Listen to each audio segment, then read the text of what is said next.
একজন গুরুজন, একজন জ্ঞানী, বয়োজ্যেষ্ঠ, এই সমস্ত মনোভাব আমাদের আর ঠিক থাকে না। যখন আমাদের সামান্য ব্যতিক্রম কিছু ঘটে তখন আমরা চটে যাই। উনি যখন তার সাথে প্রথম দিকে কোনো বস্তুতে পারলেন না, তখন একদিন বলল, এই আমি এমএ পাস লোক, আর তুমি লেখাপড়া কিছু জানো না, কিছু যুক্তিবিদ্যা আছে, আমাকে তুমি পরাস্ত করতে চাও, আমাকে জানো? বলো আপনি কে? বলো আমি পঞ্চানন। এবার ওই দাদাটি উত্তর দিল, তুমি পঞ্চানন, আমি হলাম দশানন। তোমার 5টা মাথা, আমার 10টি মাথা। দশানন পঞ্চাননকে ভয় করে না।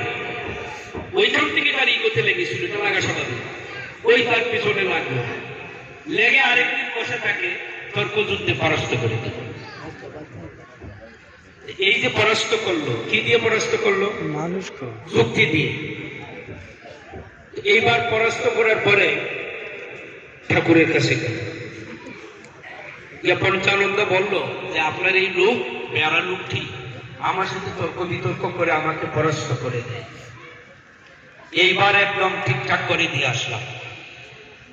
কি ঠিকঠাক করে দিয়ে আসলেন? বললো একদম উচিত কথা বলে একটা সাহায্য করে দিয়েছে। এইবার ঠাকুর অনুকূল চন্দ্র বললেন, এত বড় পণ্ডিত, তাকে বললেন, এই পঞ্চানন্দা, ডিকশনারি নিয়ে আসেন। যে ডিকশনারির কথা আজকে হলো এখানে, দেখেন তো উচিত কথা শব্দের অর্থ কি। একটা অনেক প্রতিশব্দ থাকে, দেখবেন একটি শব্দ। তো উনি বের করে দিলেন যে মূল বিষয়টা বলো তো। বলে ঠাকুর বললেন যে উচিত কথা ধাতুগত হল, উস ধাতু থেকে উচিত কথার উৎপত্তি হয়েছে। উস ধাতু মানে কি দেখেন তো? উস ধাতুর অর্থ হচ্ছে মিলন। এবার ঠাকুর বললেন, কি পঞ্চানন, তুমি তো বিচ্ছেদ ঘটিয়ে আসলে, তো উচিত কথা বললে কোথায়? এইবার পঞ্চাননের মাথায় হাত। ও মা, আমি তো ভেবেছিলাম আমি এত শিক্ষিত লোক। ঠাকুর আসল জায়গায় ধরলো। ঠাকুর বলেন উস ধাতু থেকে উচিত কথার উৎপত্তি হয়েছে। আর উস ধাতুর অর্থ হলো মিলন। তুমি তার সাথে করলে বিচ্ছেদ, আর তুমি বলছো জিতে এসেছো, উচিত কথা বলেছ। বললো ঠাকুর তোমার কাছে এসে ধরা খেয়েছে। এইরকম ভাবনা তো আমাদের মাথায় কাজ করে না, এখন কি করব? ঠাকুর বললেন, একটা উচিত কথা কইয়ে গিয়ে, উচিত কথা মানে এর সাথে মিলন হয় এমন কথা বল। এই গুরুর আদেশ। ওই বাইকের কাছে গেলে কে জড়িয়ে ধরে, বুকের মধ্যে জড়িয়ে ধরছে, ভাই তুমি লেখাপড়া জানো না, কিন্তু আমি ধরে গেছি ঠাকুরের কাছে, উস ধাতু থেকে নাকি উচিত কথার উৎপত্তি হয়েছে। আমি তো তোমাকে করা কথা বলেছি, আমি বলেছি আমার নাম পঞ্চানন, আর তুমি বলেছো দশানন। তো তোমার সাথে ক্রোধ করে আমি তোমাকে পরাস্ত করে ঠাকুরের কাছে গেলাম, কিন্তু ঠাকুর আমাকে বললেন এবার মিলন করে আসে। তা আসো ভাই বলাবলি করি। মিলন কাকে বলে? আজকে হচ্ছে পুনর্মিলন। কথাটা বোঝা গেল? উৎসব আমরা করি। দেখবেন আমি তো এত বছর আমি এই কাজে আছি, 40 বছর। প্রায় জায়গাতে উৎসবের সময় লোকটুক তেমন পাওয়া যায় না। আর কমিটি নিয়ে তো একটা ঝামেলা আছেই, যে কারণে ঠাকুর কমিটি পছন্দ করতেন না, বর্তমান আচার্যদেব করেন না। এইগুলো আমরা একটা ফর্মালিটিস করার জন্য বর্তমান আচার্যদেবের কমিটি নিয়ে কি বলছেন, আমি নিজে উপস্থিত ছিলাম দোকানে। কমিটি মানে কর্মে ইতি, কমিটি মানে কর্মে ইতি।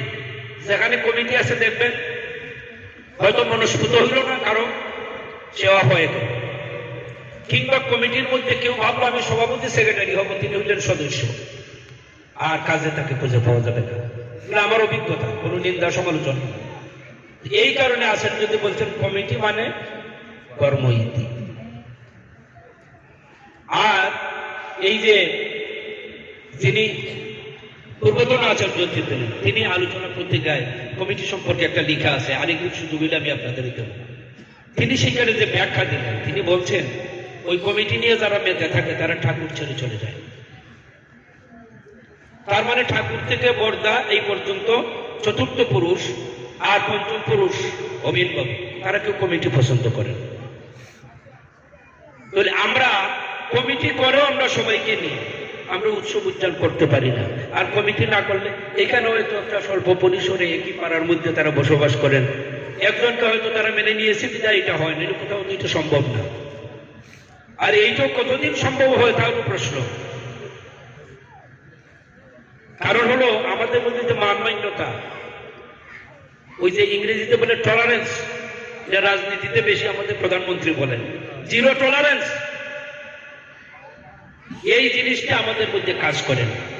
এই কাজ করলে কমিটি হলে অসুবিধা নাই, না থাকলে কোনো অসুবিধা নেই, কিন্তু আমাদের ওই ভাবটা সৃষ্টি হয় না। কেন হয় না? কারণ কি? এই যে মিলন বা উচিত কথার কথা বললাম, আরেকটা